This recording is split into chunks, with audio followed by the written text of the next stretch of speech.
Bismillahirrahmanirrahim. Alhamdulillah wassalatu wassalamu ala Rasulillah wa ala alihi wa ashabihi wa man wala, amma ba'da.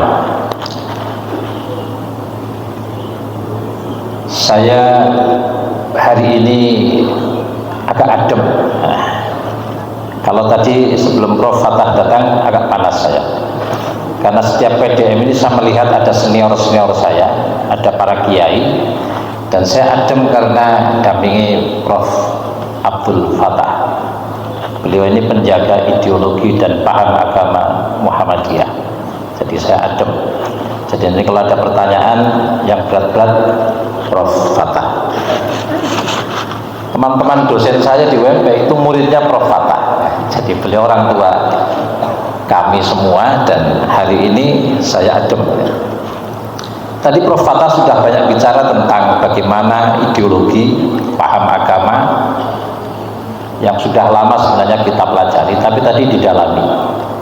Bagian saya adalah bagaimana kontekstualisasi ideologi dan paham agama dalam kehidupan berbangsa. Nah, untuk melihat kontekstualisasi ideologi dan paham agama Muhammadiyah dalam kehidupan berbangsa, ada dua hal yang perlu kita lakukan. Pertama, kita perlu mencermati rumusan resmi tadi, naskah-naskah resmi tadi, didalami. Dan yang kedua, kita harus memotret gerak dan langkah Muhammadiyah selama ini, sejak awal berdiri sampai sekarang. Saya akan coba melihat potret. Gimana Mas? Belum? Ya, kalau kita ingin melihat potret, ya jangan selfie, ya. Jangan motret dirinya sendiri, tapi lihatlah bagaimana orang lain memotret Muhammadiyah. Dan ketika kita bisa membaca potret Muhammadiyah oleh orang lain, saya kira kita akan lebih objektif melihat bagaimana Muhammadiyah melakukan kontekstualisasi ideologinya, paham agamanya dalam kehidupan berbangsa. Saya mulai dari yang pertama, potret dari James L. Peacock, seorang antropolog yang lama melakukan penelitian terhadap Muhammadiyah. Dan saya kira karyanya sudah sering kita dengar, sering kita baca. Salah satu pernyataan Peacock, ini dari sini kita akan bisa melihat bagaimana kontekstualisasi. Ini nanti materi saya nyambung atau tidak juga saya nggak tahu. Yang jelas Bapak Ibu nanti mencari kontekstualisasinya sendiri-sendiri. Kata Peacock, Muhammadiyah merupakan pergerakan Islam terkuat yang pernah ada di Asia Tenggara dengan memajukan ajaran Islam yang murni. Memajukan ajaran Islam yang murni. Ini tidak mudah. Biasanya kalau orang memajukan, melakukan kajian Islam murni, itu terjebak dengan kekakuan, menghakimi orang lain, ketemunya benar salah, dan susah diajak bergerak. Bicara Islam murni, ar-rujuk ila Quran wa sunnah, itu kadang terjebak pada kesulitan untuk bergerak, tidak kreatif, tidak ada inovasi. Tapi Peacock mengatakan Muhammadiyah ini adalah sebuah gerakan Islam di Asia Tenggara yang memajukan, ya, ajaran Islam yang murni. Ini kan angel ini. Memajukan ajaran Islam yang murni. Purifikasi kok maju. Ini nggak gampang. Ini qaul qadim. Qaul jadidnya bagaimana? Peacock selanjutnya mengatakan dengan qaul jadidnya, Muhammadiyah merupakan pergerakan Islam terkuat yang pernah ada di Asia Tenggara dan mungkin di seluruh dunia Islam. Wah, ini qaul jadidnya. Di seluruh dunia Islam. Saya suaranya keras supaya cepat selesai. Ya. Seluruh dunia Islam. Dan menambahkan Aisyah sebagai pergerakan perempuan Islam paling dinamis di dunia. Aisyah, statementnya Peacock ini penting untuk melihat bagaimana kontekstualisasi ideologi dan paham agama dalam Muhammadiyah. Ini penting. Lagi belum nyala, jadi saya tambah seru ngomongnya.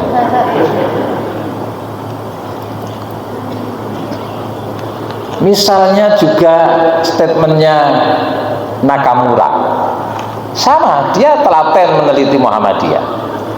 Mungkin Prof. Fatah dulu sering ketemu ya dengan Nakamura ketika di UMS, katanya sering ke UMS. Muktamar datang dulu ya, pada waktu muktamar di mana saya lupa itu, di Jogja ya. Di Makassar juga ya. Salah satu statementnya Nakamura adalah Muhammadiyah tidak diragukan lagi sebagai organisasi Islam yang paling berjasa membangun masyarakat Islam yang maju di Indonesia. Ini Nakamura. Satu lagi seorang antropolog yang juga pemerhati Muhammadiyah dan juga NU, dan pernah mengusulkan Muhammadiyah dan NU untuk mendapatkan hadiah Nobel meskipun kandas. Jadi seorang antropolog yang satu ini, Hefner, dia mengatakan bahwa Muhammadiyah dibandingkan dengan ormas apapun, wah ini ekstrim, ekstrim, dengan ormas apapun adalah organisasi yang tidak hanya istimewa tetapi juga luar biasa, dan Muhammadiyah merupakan sebuah aset moral bagi bangsa Indonesia. Statement-statement ini memberi gambaran kepada kita bagaimana kontekstualisasi ideologi dan paham agama dalam kehidupan berbangsa yang dilakukan oleh Muhammadiyah. Satu lagi, tapi jangan keras-keras.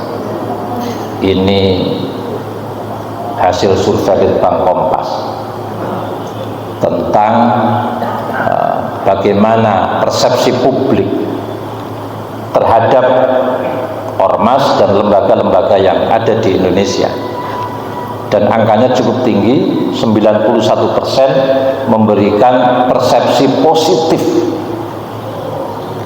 dan konon yang nilainya tinggi itu cuma 2. Artinya 2 lembaga inilah yang masih dapat dipercaya, konon begitu, yaitu TNI dan Muhammadiyah. Kalau tidak karena kemampuan melakukan kontekstualisasi, tidak akan seperti ini.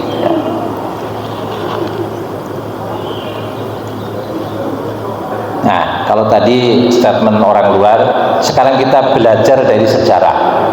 Materi saya kemana-mana ini. Belajar dari sejarah. Bapak Ibu pernah baca tulisannya Mas Mukti dan kawan-kawan tentang ide gila Kiai Suja. Ide gila Kiai Suja.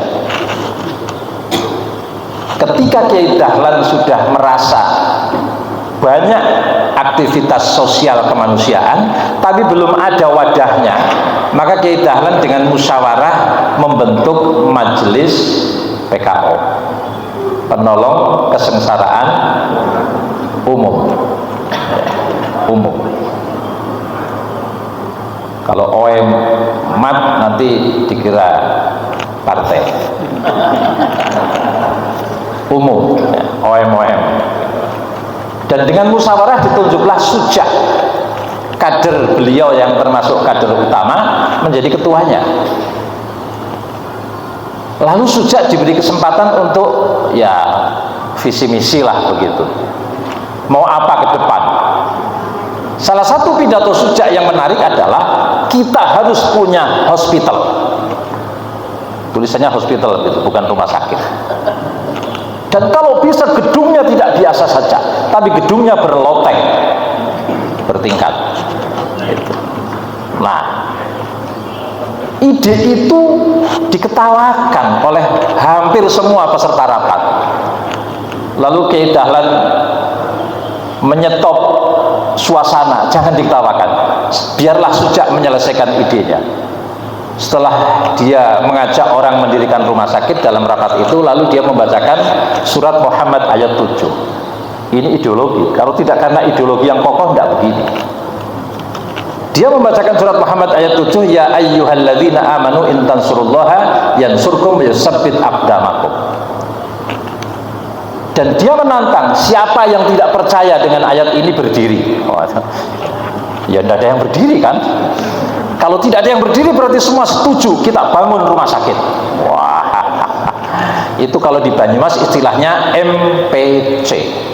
Mbuh priwe carane, harus berdiri.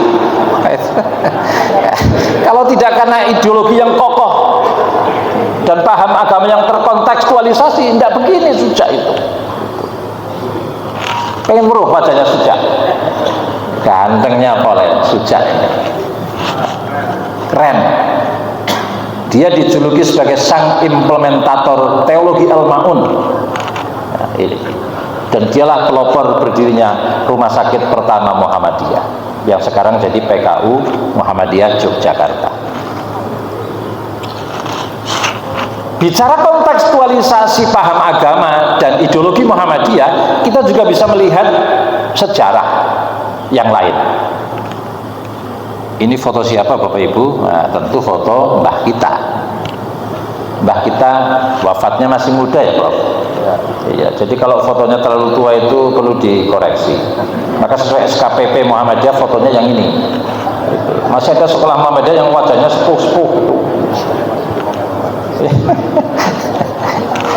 Nah, Kiai Dahlan, bagaimana peran kebangsaannya. Kemudian, Ki Bagus Hadikusumo, Kahar Muzakir, dan Kasman Singotimejo.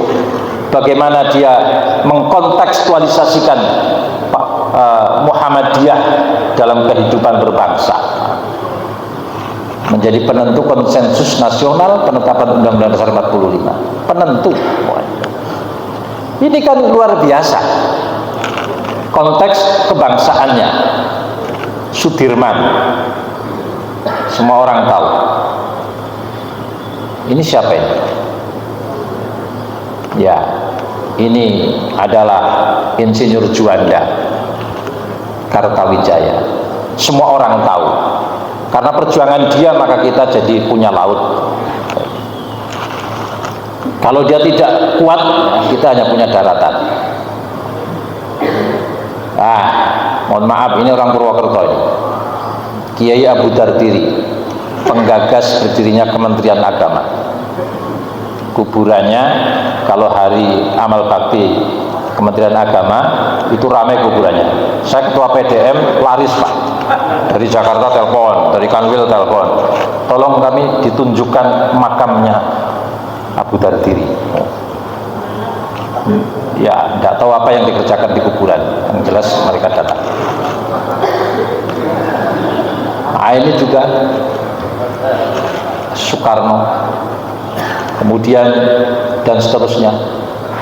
Dari peran-peran tokoh ini kita bisa punya gambaran bagaimana mengkontekstualisasikan ideologi dan paham agama Muhammadiyah. Tadi Prof. Fatah sudah menyampaikan ada beberapa rumusan resmi ya. Misalnya dalam Muqaddimah Anggaran Dasar Muhammadiyah, bahwa hidup berlandaskan pada tauhid. Tentu tauhid yang kontekstual. Oke lah, tauhid itu tauhid rububiyah, tauhid uluhiyah, tauhid al-asma was sifat. Tapi kita perlu mengkontekstualisasikan itu, tauhid yang kontekstual dalam kehidupan berbangsa. Pak Amin menulis buku Tauhid Sosial. Itu salah satu contoh betapa tauhid itu perlu dikontekstualisasikan. Dan tauhid itu kan adalah bagian penting dari paham agama Muhammadiyah. Bagaimana nilai-nilai hebat dalam paham agama Muhammadiyah itu dikontekstualisasikan dalam kehidupan berbangsa dan seterusnya. Ini rumusan-rumusan yang terkait dengan kehidupan berbangsa ya, di dalam muqaddimah anggaran dasar. Di dalam kepribadian Muhammadiyah juga salah satu sifat dalam kepribadian Muhammadiyah adalah berjuang dan beramal untuk perdamaian dan kesejahteraan. Ini konteksnya adalah kehidupan berbangsa, bersifat keagamaan dan kemasyarakatan. Nah, mengindahkan segala hukum. Jadi Muhammadiyah itu mengindahkan segala hukum, undang-undang, peraturan dan seterusnya. Dan dengan rumusan-rumusan yang memiliki konteks kebangsaan ini sebenarnya memandu kita bagaimana kita melakukan kontekstualisasi dalam kehidupan berbangsa. Dalam soal politik sudah ada semuanya. Dalam khitoh perjuangan Muhammadiyah baik yang di Denpasar maupun di Ujung Pandang itu jelas ya, jelas sekali. Jadi pemilu-pemilu yang lalu Muhammadiyah itu akan aman ketika kontekstualisasinya tepat.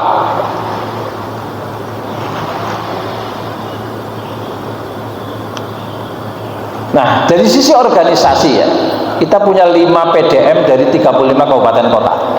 Selesai. PWM lain masih banyak yang belum selesai. Masih banyak kabupaten yang kota yang belum berdiri pimpinan daerah, belum selesai. Apalagi yang pemekaran. Kita punya 573 PCM, maaf salah ketik, 583 PCM dari 573 kecamatan.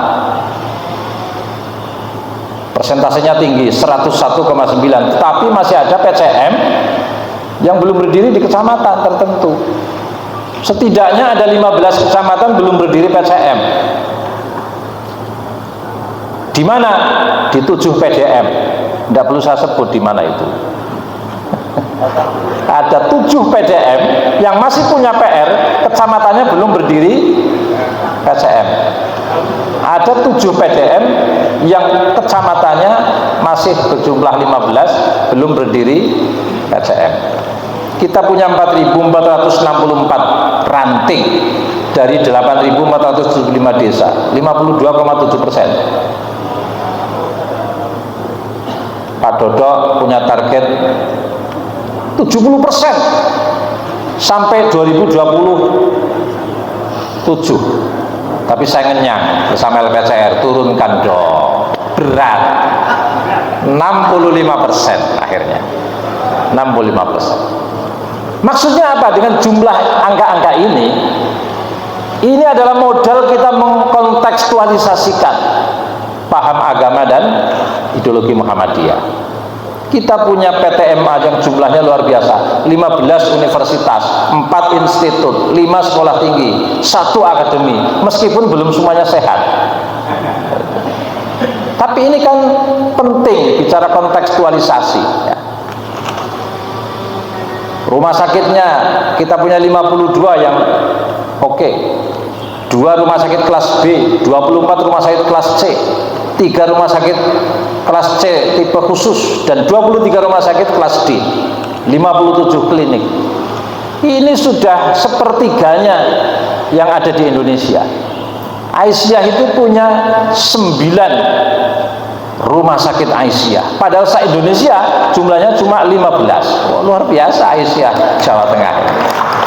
9. Jadi saya bermain angka-angka supaya ada tepuk tangan gitu, supaya nggak ngantuk gitu. Perkara salah nanti dibetulkan Prof. Fatah gitu. Sekolah kita, pesantren kita ini gitu. Jadi Pak Dodo semalam saya terus terang kulakan data ini, kulakan data ke ketua-ketua UPP. Berapa anunya, amal usahanya. Ini termasuk juga bagaimana mengkontekstualisasikan dalam kehidupan berbangsa.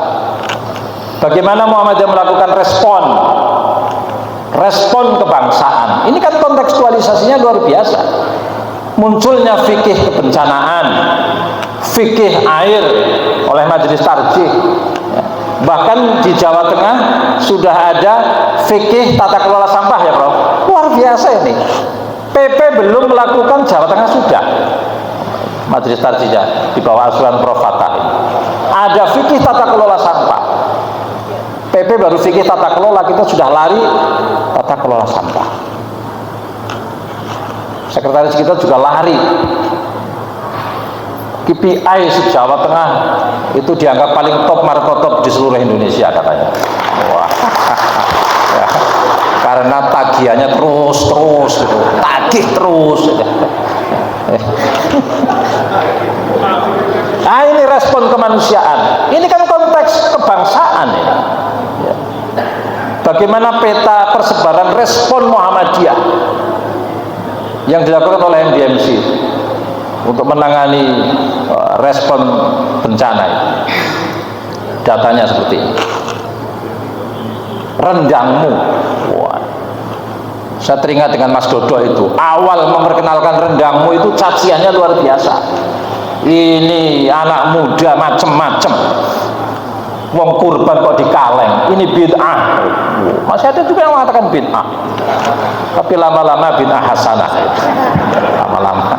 Karena terjawab oleh COVID-19 yang butuh asupan yang bergizi dan dapur-dapur umum yang tidak sekedar mie instan tapi juga rendang. Soal tambang misalnya. Wah. Soal tambang. Awal ada kabar tentang bagaimana tambang Muhammadiyah akan rame itu. Sak jagat Indonesia itu nyaris tidak sepakat. Satu-satunya yang paling sepakat cuma PDM Brebes, karena di sana ada tambang di daerah larangan, industri tambang kapal.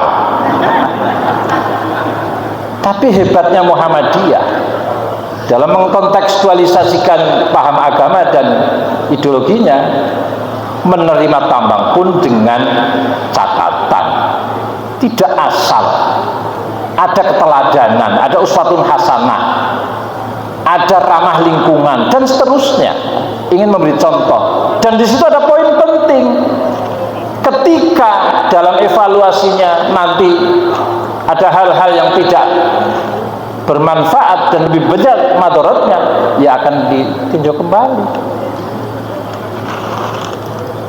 Habis. Terima kasih. Assalamualaikum warahmatullahi wabarakatuh.